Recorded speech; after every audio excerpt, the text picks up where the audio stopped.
Le LSSD, Los Santos Sheriff Department, une grande famille. Discipline et respect sont maîtres mots de votre conduite. Vous serez proche de la population, rendant service à chaque civil. Des stages de formation seront proposés pour parfaire vos connaissances. Des lieux de travail dans un open space vous permettront d'échanger avec vos collègues au fil de l'avancement de vos affaires. Un stand de tir des plus performants au sein de nos locaux pour maintenir votre forme. Des cellules tout confort pour vos détenus. Engagez-vous.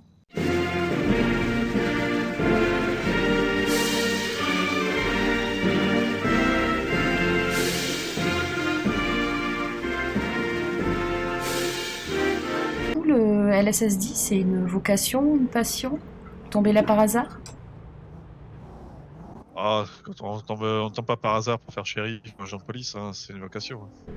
C'est sélectif, donc non, c'est pas par hasard. Mais je sais pas, peut-être que vous vous êtes dit, tiens, si je devenais shérif, le costume est sympa, je pourrais attirer les nanas.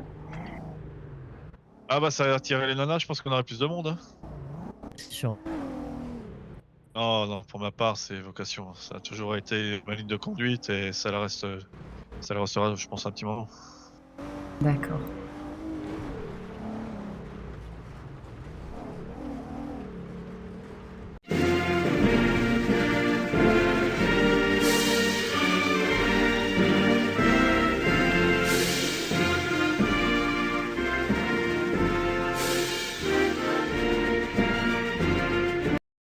Également, en sachant que nous avons différents types de véhicules, donc les véhicules dits de patrouille, donc les véhicules sérigraphiés comme ces derniers, ou des véhicules plus unmarked, qui ne sont pas sérigraphiés au logo du shérif, en sachant qu'effectivement il y a différents véhicules qui servent aussi à des spécialisations, ce qu'on appelle nous des bureaux. Donc, nous avons les unités Marie, qui sont composées effectivement de pilotes hors pair, hein, qui composent la sécurité. Ce sont des adjoints spécialisés dans la sécurisation des trafics routiers, des axes autoroutiers principalement, et qui nous servent dans les poursuites des véhicules à haute vitesse et participer à des manœuvres d'intervention. Le Traffic Enforcement Bureau ne se limite pas à ça également, il participe à l'organisation de convois pénitentiaires à la police. C'est quelque chose qui se fait également, qui rentre dans le principe de leur mission. Donc vous voyez bien que voilà, les adjoints sont effectivement en tenue de moto, mais le bureau ne comporte pas que ça. Il a également une unité aéroportée, donc avec un aéronef qui est sur le toit du bureau et quoi d'autre aussi, et une panthère, donc un véhicule aussi, une VIR, un véhicule d'interception rapide qui rentre dans le champ aussi de leur mission. Nous avons certains véhicules qui sont destinés à certaines missions spécifiques. Je pense notamment aux véhicules unmarked, comme je vous l'ai dit, qui servent aux enquêtes, aux investigations, et le TARV. Donc le véhicule du SEB, le Special Enforcement Bureau, qui sert pour les adjoints spécialisés dans l'intervention à haut risque, un véhicule blindé qui nous sert à intervenir sur les situations et à répondre sur les situations qui nécessitent un armement très lourd, et des adjoints spécialisés dans ce genre de missions, de prise d'otages, braquage de banque, etc. etc. Voilà. Notre département se compose en fait en deux grandes divisions. La première, c'est la Patrol Division, et la seconde, c'est les unités spécialisées. La Patrol Division, c'est en fait du travail de la police secours, du travail de patrouille, ce que l'on exerce actuellement. C'est commun à l'ensemble des adjoints du département du shérif. Ce qui signifie que là, actuellement, ce que nous sommes en train de faire, c'est de la mission de police secours. S'il y a un appel qui tombe, effectivement, nous pouvons le prendre pour aider les citoyens, les administrés en détresse. Et si on constate un flagrant délit en direct, nous pouvons prendre effectivement intervention pour y assister notre secours et notre intervention. À la différence de la deuxième grande branche, celle des unités spécialisées, notre département en compte et en dénombre 5, l'Investigation Bureau, Traffic Enforcement Bureau, le TED, ce que je vous montrais, Air Assistance and Rescue Bureau. Donc là, ça sera surtout dans le secours de personnes en montagne par des unités héliportées, et aussi des pilotes qui peuvent aider dans les courses-poursuites, dans les chasses, dans les refus d'obtempérer, à reconnaître les véhicules en fuite et donc garder effectivement un support aérien qui reste indispensable dans les poursuites à haute vitesse. Nous avons également le Special Enforcement Bureau et enfin la dernière grande division, c'est le Training and Progress Bureau, donc plutôt du travail administratif qui permet le recrutement d'agents, mais aussi le suivi individuel des adjoints dans la progression effectivement de leur carrière. Donc là, ça permet effectivement de voir leur habilitation, de voir leur montée d'échelon, leur montée de compétences, etc., etc. Qu'est-ce qu'il fait, lui? Bonne question. Là. Il va taper, interpeller. Il va taper le... Putain, mais oh! Oh! Allez, lâche-le! Vous allez bien, monsieur? Putain, il avait une arme! Putain, mais il avait une arme, mais il est complètement taré, mais il est complètement malade. Donc effectivement, nous sommes dans une situation assez compliquée. Le mec était complètement taré. Monsieur, oui, on a essayé de bouger la moto de la route là pour pas qu'elle le bloque. Serrez-moi la main si vous m'entendez. C'est le département du shérif. Allez, monsieur, restez avec moi. Ok, c'est bon. Les internes de SMS vont prendre en charge l'individu. Marine 02 à toutes les unités sur le dispositif. Si passé 22 h, pas de contrôle d'excès de vitesse. On repartira un peu plus sur tous. Donc là, ce que je vais faire, c'est que Bah, je vais Madame demander à 04, mon 14. adjoint, monsieur, de prendre l'arme parce que lui, à ma différence, il a des gants. Et nous allons le placer dans un sac de récolte de preuves. Moi, de mon côté, je vais déplacer la moto parce qu'elle va gêner. Ah, donc ça fait partie aussi de notre métier, hein, de savoir faire, d'être formé au secourisme également, au premier secours. Très bien, bah écoutez, le temps que les SAMS arrivent, on peut y aller, hein, la zone est sécurisée, la moto va être prise en charge par les dépanneurs et puis tout est bon. À savoir aussi, dans ce genre d'intervention, que nous, en notre qualité du département du shérif, adjoint du shérif, tout comme nous les SPIDI, tout comme n'importe quelle personne, nous ne sommes pas habilités, nous ne sommes pas disposés à pouvoir déclarer le décès d'un individu, donc il faut toujours faire appel à un médecin pour cela, et nous travaillons conjointement avec les SAMS que nous appelons beaucoup sur les interventions. À savoir aussi que dans la même logique de la police de proximité avec les administrés, nous faisons aussi passer les permis de port d'armes, les permis de chasse, et nous faisons de la prévention routière auprès des administrés du Nord et du Sud pour les volontaires, pour ceux qui le souhaitent. Et nous faisons régulièrement appel aux SAMS pour faire notamment des visites médicales en ce qui concerne les permis de port d'armes qui sont obligatoires désormais. Des tests psychologiques, qui ne décèlent aucune donc de contre-indication cliniquement déstable à la tenue d'une arme à feu en main. Voilà, donc vous remarquez aussi que nous, au département du shérif, nous avons des réglementations au niveau des procédures radio qui sont très strictes. Et donc nous ne pouvons pas nous permettre de polluer la radio pour quoi que ce soit. Les procédures radio sont très clean, sont très carrées. On communique à la radio vocale seulement pour les affaires qui sont les plus importantes. Bonsoir madame, messieurs. Bonsoir monsieur. Comment allez-vous? Ça va vous? Ça va parfaitement, je vous remercie. Alors comment ça se passe ce soir là? Tout se passe bien? Tout est calme? Calme. Dites-moi, je peux vous demander un petit service? Ça dépend lequel. On a un chien, on a encore un chien dans l'hôpital. Est-ce que vous pourriez le dégager s'il vous plaît? Un chien? Et le problème c'est qu'ils attaquent. Le diable qu'il attaque, hein. C'est celui-là qui m'a attaqué la dernière fois. Il faudrait peut-être une laisse, quelque chose qu'on puisse attacher autour de son collier. Ouais. Ah, il sort. Pas sous le brancard. Ah non, pas le brancard, rien. Allez, il faut sortir. Allez. Ça permet, bien 5 sûr. Marie 02 pour l'ensemble des effectifs sur le dispositif radar. On peut lever le dispositif. Retourner en 1041. Dire de son, je suis à l'écoute, parlez. On effectue un 19 et on reprend un véhicule pour vacation. Ouais, c'est reçu fort et clair, de viveur de son. Donc effectivement, là, en l'occurrence, est-ce que ce soir, il est nécessaire de placer des unités particulièrement sur des secteurs qui sont prédéfinis?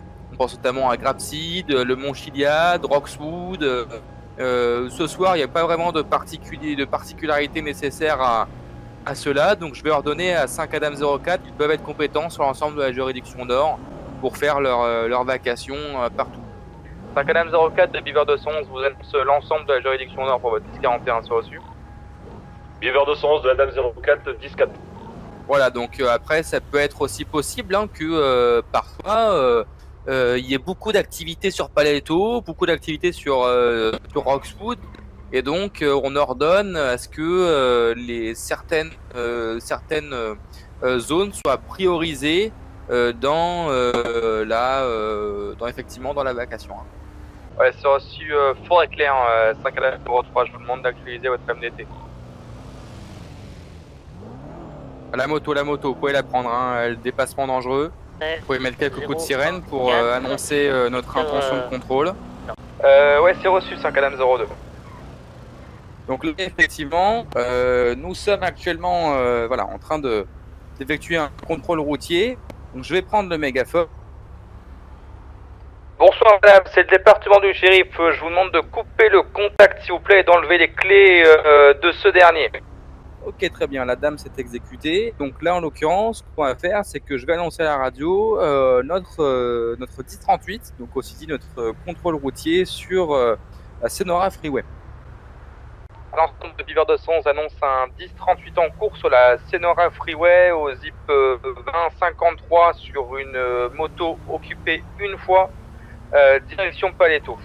Vous avez une vitesse relativement excessive et un dépassement dangereux que vous avez effectué. Est-ce que vous avez les papiers afférents à la mise en circulation de véhicules à pouvoir me présenter?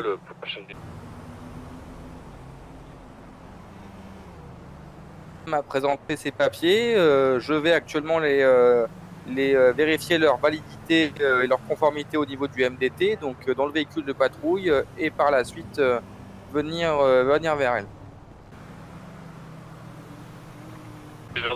Très bien, je vais rendre les papiers à la dame.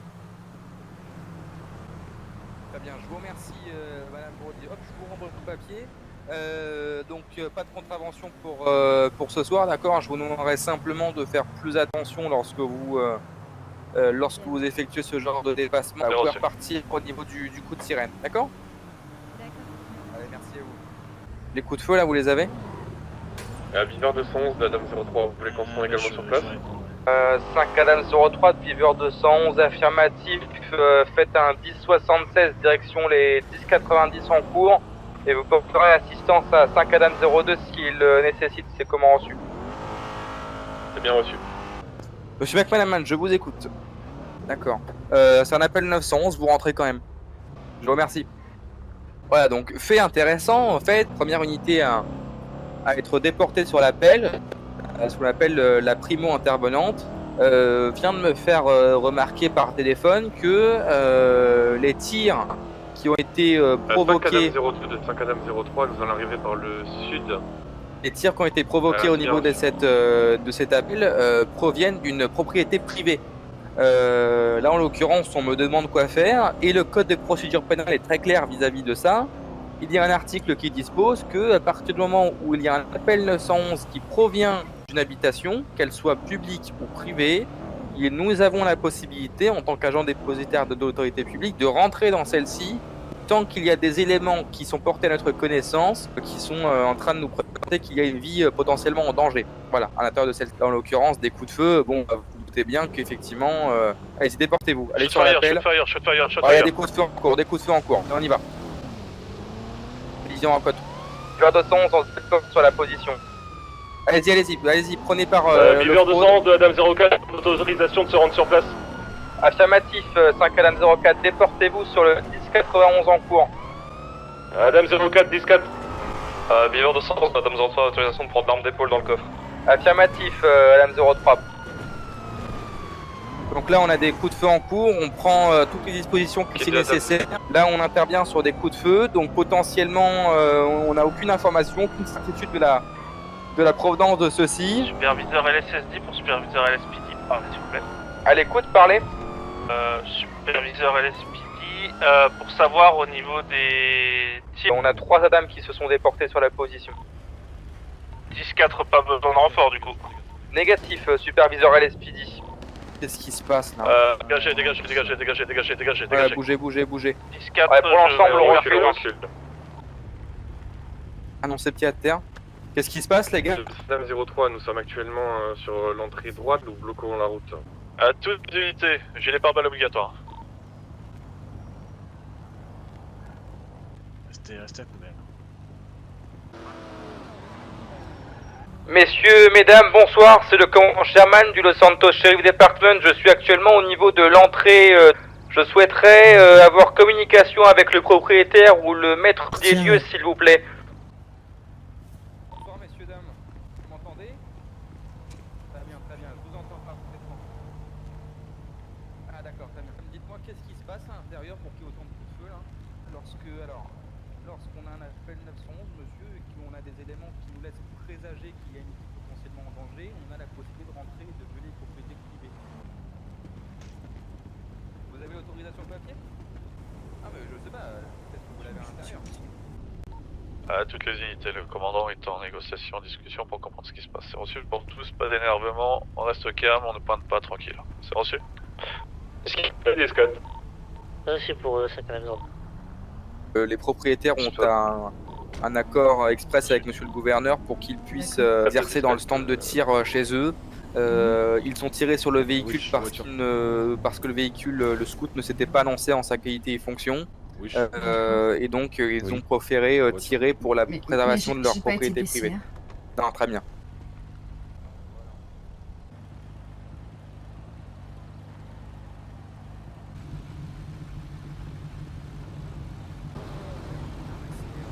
Est-ce que vous avez besoin d'assistance sur les 1091 ATM là sur votre juridiction parlez? Ouais, c'est reçu, bon, on s'y dépend dans ce cas-là. Ouais, Beaver 211, 1076 en cours sur les 1091 ATM. Rentrée à l'intérieur. Ouais, là je vois qu'il était forcé. Pied à terre.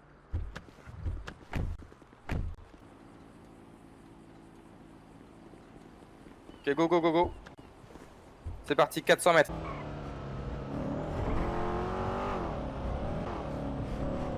Vous l'avez. Allez, demandez shérif, stoppez-vous. C'est pas grave, prenez le véhicule en fuite. Ouais, Beaver 211, on a actuellement un 1080 sur un véhicule occupé une fois sur la juridiction sud, direction secteur LSPD. Oh putain. Ouais, 10-50 du véhicule, 10-50. Superette Zip 50-67.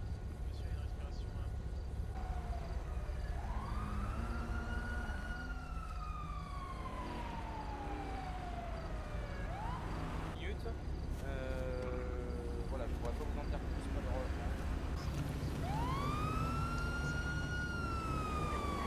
Vous m'entendez? Oui. Ouais, je m'entends. Vous m'avez dit quoi à l'instant? On a laissé partir les EMS en première, mais là on va récupérer l'individu une fois qu'il aura terminé sa prise en charge médicale pour qu'on puisse effectivement le ramener et s'occuper de la suite de la procédure judiciaire. Voilà, donc désormais on attend que l'expertise médicale se fasse, savoir si l'individu est apte à pouvoir partir en garde à vue. S'il ne l'est pas, bon, il restera dans une chambre isolée, enfermée, et puis on viendra le voir juste après. S'il l'est, par conséquent, on s'occupera de la suite de la procédure judiciaire, on l'amènera au poste, et puis on s'occupera de son audition. Monsieur, je vous laisse. Merci. Et bonsoir, monsieur. Bonsoir. Bah alors, comment ça va? Très bien. Bah écoutez, monsieur, vous nous accompagnez? Et merci beaucoup, docteur. De Beaver 211 effectue un 10-19 en 10-15.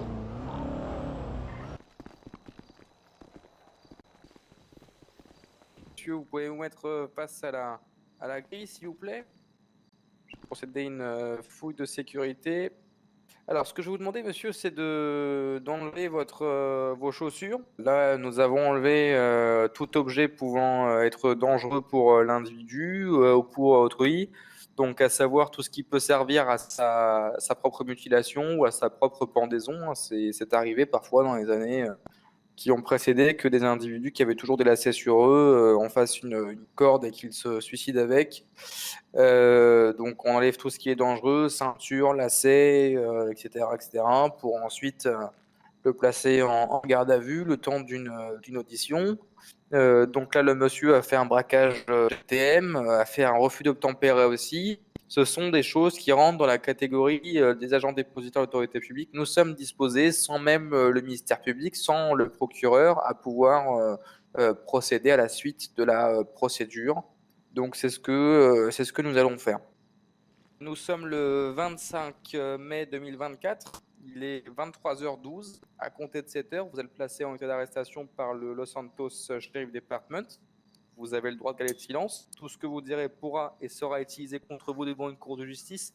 Vous avez le droit à la présence d'un avocat. Si vous n'avez pas les moyens de vous en procurer un vous sera commis d'office gratuitement.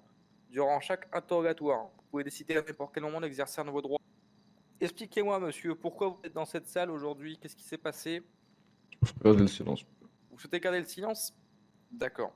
Donc là, il ne souhaite pas balancer le nom de son collègue. Pourtant, ça lui aurait permis, là, en l'espace de...